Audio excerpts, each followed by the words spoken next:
আপনি কি কখনো আয়না দেখেছেন? আমাদের মধ্যে এমন কে আছেন যিনি আয়না দেখেননি? সকলেই আয়না দেখেছেন, আয়নায় নিজের প্রতিবিম্বও দেখেছেন।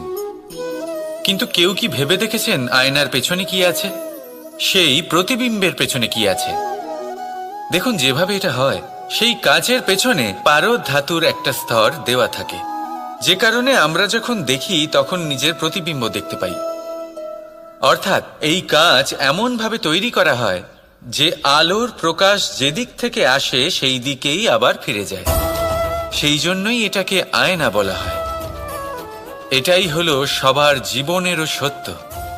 যদি আমরা আমাদের সম্পূর্ণ মনোযোগ শুধু লক্ষ্যের দিকে কেন্দ্রীভূত করি, এদিক ওদিক বিক্ষিপ্ত না হই, তাহলে না শুধু আমরা নিজের লক্ষ্য প্রাপ্তিতে সফল হব, বরং আমরা অন্যের পথপ্রদর্শক হিসেবেও সাফল্য পাব। তাহলে আপনি কি